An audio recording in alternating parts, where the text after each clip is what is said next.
As you all know, I am a fighter, and I am not someone who backs away from a fight, particularly when a fight is as important as this one is. But this time, Justin Trudeau's fight is over. After almost 10 years of leading the country, 12 as leader of the Liberal Party, the Prime Minister announced yesterday he's stepping down. It has become obvious to me with the internal battles that I cannot be the one to carry the Liberal standard into the next election. Parliament has been prorogued until the 24th of March, buying the Liberal Party time to pick a new leader. Justin Trudeau will stay on as Prime Minister until his successor is chosen. The opposition parties say they will take down the government as soon as they can when Parliament returns, which would force a spring election. We will hear from a former Conservative cabinet minister in just a moment. But first, I'm joined by Gerald Butts. He was Justin Trudeau's principal secretary during Trudeau's first term and played a big role in getting him elected in 2015. He's now vice chairman at Eurasia Group. Gerald, good morning. Good morning, Matt. First time caller, long time listener. Glad to have you on the program. Thanks for being here, particularly in this moment. And there have been calls, as you know, for Justin Trudeau to resign for a long time. Those calls have recently been coming from inside the House. Why do you think he waited until now to step down? Well, I think we're both showing our age with that reference, Matt. But I think I've long had a theory about prime ministers that none of them ever retire if they think they can win another election. And the weight of that job is heavier than anybody who happens to hold it. And I think that up until a few weeks ago, Mr. Trudeau thought he might be able to pull a final rabbit out of the hat of his political career. But after Chrystia Freeland resigned, I think he finally realized that it was time. Do you think he should have gone earlier?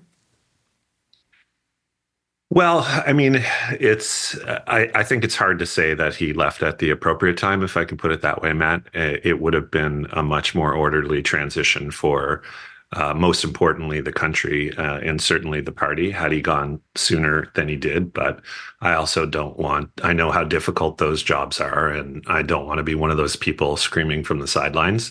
But it's hard, it's hard to look at the circumstances the country's in now and not say, we'd all be in better shape had he gone last spring.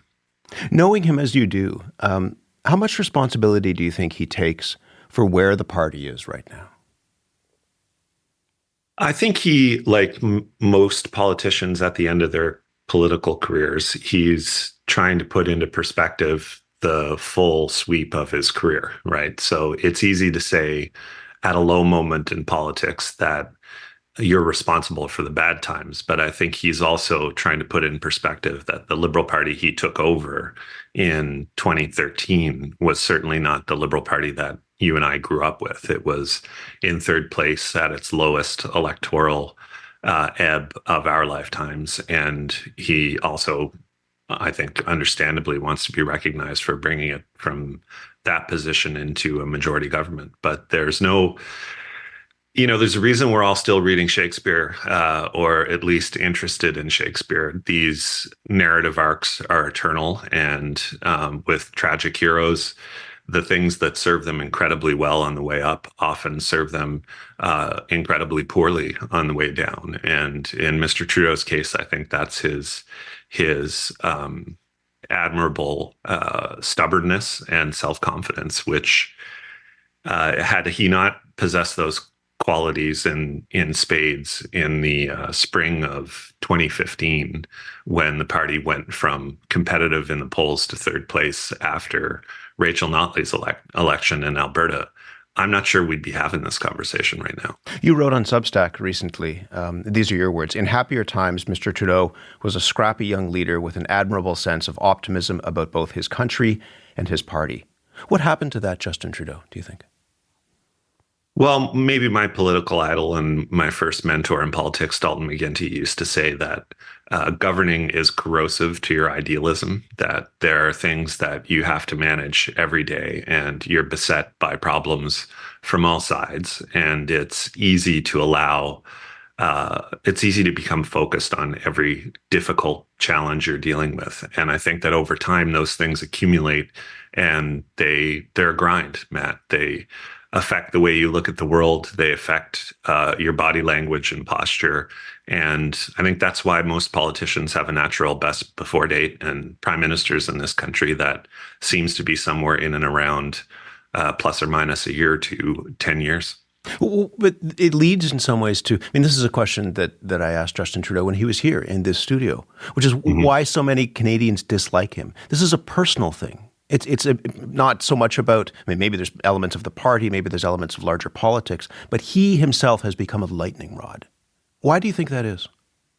Well, I think he's a big personality, right? And that happens to people in politics, that it's almost a law of nature. I don't think political science is a science like physics or chemistry, but there are certain universal trends that seem to be observable for all politicians of a certain type. And I think Justin's been the main character of this drama for a long time, and people are tired of the drama. How much of that is self-inflicted, do you think? There is the sense now from many Canadians that he is skated by the anger that people feel. The sense that they feel burned by the economy, that they are on the wrong end of a cost of living crisis, that they can't afford housing and what have you. How much of that anger do you think is self-inflicted? That's a hard question to answer, Matt. I think there are a couple of things I would say, and my work these days, and I've been at Eurasia Group, I've been out of this for almost 6 years, as you know. Yeah. When inflation started, we did a study of what happens to incumbent governments in inflationary periods. And this is going to sound really nerdy, but I'll translate it in a second. We found that if an incumbent government were to go to the polls within 36 months of inflation's peak, they were 2 standard deviations more likely to lose that election. And it turns out that we did that study in the summer of 2022. And since then, every government, didn't matter whether you were a social democrat in Finland, a British Tory, whatever it was that Bolsonaro was in Brazil, everybody lost. And there were a few exceptions, right? I think it's almost definitional to the personality of political leaders that they think they can buck trends. After all, they're the leaders of their countries, and the odds of that happening in the first place are pretty long. So they think that they can be the one exception to the rule. And it normally takes a lot of reality to set in before that they change their minds. And I think with Justin, it took until Chrystia resigned in the way that she did for him to become fully aware that his electoral prospects were very dim. I guess just the last point on this, do you think that he missed that anger the Canadians feel? I mean, whether you agree with him or not, the polls at the very least would suggest that Pierre Poilievre has tapped into something, that he's channeling, or at the very least has recognized that anger that many Canadians feel.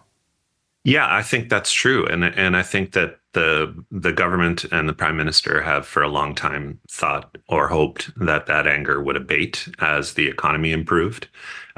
Unfortunately, that's not normally what happens with inflation. And I think you're seeing that, and you have certainly covered that extensively over the entire period, Matt, that once inflation abates, prices don't go down. So people are still feeling a really difficult pinch on their spending power. And it gets really difficult on modest incomes or even above modest incomes to manage a family budget when the costs have gone up, but the revenue has stayed the same. So the race is on to try to figure out who should replace him. And this goes until it would appear so. The 24th of March. The bell has rung, the gun has been fired, whatever you want to call it. The contenders include, there's a long list, but you could have Chrystia Freeland, the former Bank of Canada Governor Mark Carney, current Finance Minister Dominic LeBlanc, Foreign Affairs Minister Melanie Joly, former BC Premier Christy Clark. You've said that if you want to know who can play hockey, put on a hockey game. What would a full leadership contest, a robust leadership contest, tell Canadians? Well, I think this is one of the unfortunate aspects of or consequences of Justin leaving the decision as long as he did. The hockey game, under any circumstance, is now going to be truncated, to torture the metaphor a little bit, Matt. From my perspective, I think you need as open a process as possible, safeguarding for the the electoral interference issues that have become apparent to everybody in the country since the last leadership campaign in the 2012-2013 period. So there's there are going to be a lot of eyes on the Liberal Party to make sure that this is a process with very high integrity. That, of course, is an added constraint that or a special constraint, I think, that wasn't there in 2013. But from my perspective, you have as open a process as possible, keeping in mind those guidelines, and you recruit new members to the party. It gives the party a chance to rebuild itself in the modest time allotted to it to do so. And we see these various leadership contestants or aspirants competing with one another, articulating their views of the country. From my perspective, I'll be looking at how able I think each of these candidates are to stand up to Donald Trump. I think that's going to be a huge challenge for the next prime minister, whoever he or she may be. The lesson I learned from the first term in the Trudeau government was events, dear boy, events, right? As the famous cliche goes, that you can get elected with a robust agenda, and then the United States elects Donald Trump, and you're spending 90% of your time trying to save the NAFTA agreement. So I think that's what I'll be looking for in the leadership campaign, as just a Liberal who will probably vote in it. But who do you think should lead the party? I want to see what the rules are and who's in before I say anything publicly about that. I mean, are you backing anybody now?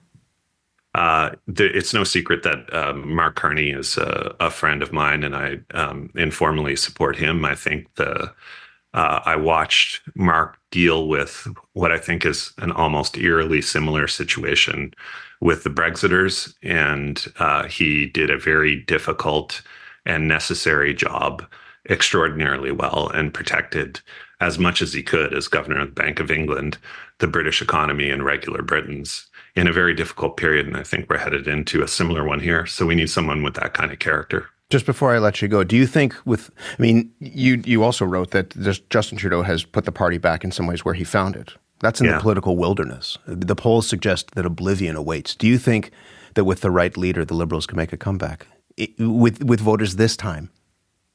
I think so. I think it's a long shot, to be totally blunt, Matt.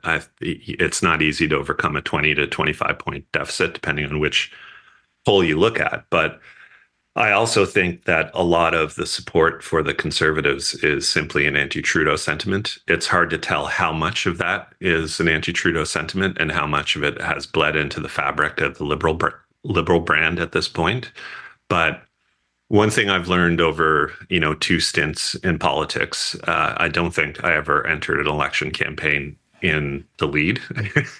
And you should never, ever take voters for granted, right? And I think Canadians are super wise people. At some point, they will take a breath from their anger at Mr. Trudeau, realize that he is now part of the political history of the country and not its future. And they will look very closely at the candidates that the parties offer to lead them in the next campaign. And I think they'll make a judgment based on the future rather than the past. Jerry, thank you very much. Thank you. It's an honor to be here. Gerald Butts was Justin Trudeau's principal secretary when he first took office in 2015, now vice chairman at Eurasia Group.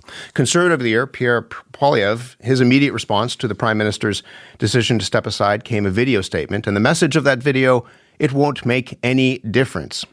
Monte Solberg is a Conservative cabinet minister, was a Conservative cabinet minister in Stephen Harper's government, is a close observer of politics, certainly in this moment. Monte, good morning to you.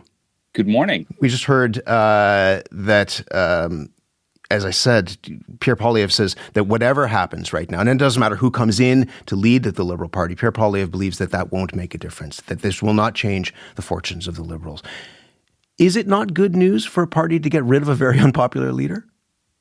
Well, it's always good news to get rid of an unpopular leader, but it doesn't necessarily divorce you from being responsible for that record. Over the last couple of years, it's been obvious that Justin Trudeau has not been listening to Canadians, could not sort of reflect the anger and despair that many Canadians were feeling, and yet the Liberal caucus, continued to prop him up through all kinds of examples of things going completely wrong, being out of step with Canadians. And now they want to say, well, we weren't responsible for any of that. And I think that's completely unbelievable, and they deserve to be held to account. What will it mean for Pierre Poilievre and the Conservatives not to have Justin Trudeau kicking around anymore? I mean, Gerald Butts just said that there's a question as to whether this is an anti-Trudeau sentiment or an anti-Liberal sentiment. Well, the Liberals have not responded to this inflation crisis, the affordability crisis, the immigration crisis, the crime crisis, and they will have to answer for it.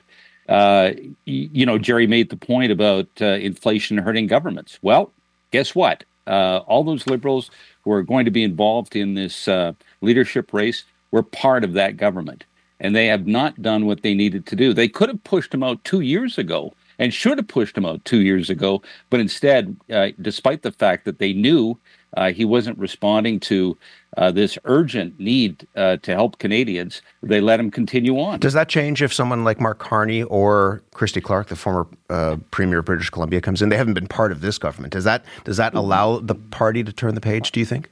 Well, I think Mark Carney wants to be perceived as being part of the good things and not responsible for the bad things. He was involved going back to August as the financial advisor to the Prime Minister, and certainly had his fingerprints to some degree on the economic statement that came down in December. So, I think he wants it both ways. Christy Clark has a better case to make, but I mean, both of them supported the Liberals through this period, and they need to explain why they were silent through all of this and not standing up for Canadians. What do you think Justin Trudeau will be remembered for in this country? Well, I think he'll be remembered for his stubbornness, his negligence, his inability to see beyond his own ego. Like he, more so than any leader I can think of, maybe going back to his own father, has stood apart from Canadians and has been unwilling or unable to connect with Canadians. Certainly in the West, I will say, as a Westerner. Is there anything you give him credit for? Well, no, not really. I mean, I think he's been completely out of step with Canadian priorities. He came in with an agenda that was all about the environment, for instance, and continued to push that despite the fact that circumstances on the ground completely changed. And, Jerry started to talk about this to some degree, but, he didn't change. He just kept pushing forward, alienating more and more people. And now we have this immigration, housing, affordability, and crime crisis. And, that's his real legacy. And I just ask you this in the last 90 seconds or so that we have, does the absence of Justin Trudeau put additional pressure on Pierre Poilievre to explain beyond the slogans how he would make life better for Canadians? What specifically he would do in this country? Well, I don't accept that it's slogans that have put Pierre where he is. He's produced many of these videos explaining the root of some of the crises that we're facing today and potential ways to move forward out of this. He'll be under great scrutiny, of course. Obviously, the media will hold him to account, and he'll have to respond accordingly. But he's a good communicator, and I think he's in a great position to position himself as the right one to stand up to somebody like Donald Trump. Well, then that's the last question, just very briefly. What about the position of this country? With Donald Trump coming into office in under 2 weeks now, where is this country in the wake of what we saw yesterday? Yeah, we have a lame duck prime minister who's supposed to negotiate on Canada's behalf with somebody who, as others have pointed out, can sense weakness a mile away. And, that does not bode well for Canada. We could face 25% tariffs as soon as January 20th, which would put Canada probably almost instantly into a recession. So I'm concerned about this. As somebody who watches these things very closely, and I just don't see him having the royal jelly to stand up to Trump and do the right thing. Glad to have you here this morning, and hopefully we'll talk again. This is going to be a long story as it unfolds. Monte, thank you. Yeah, thank you, Matt. Monte Solberg is a former Conservative cabinet minister. He was in Drumheller, Alberta.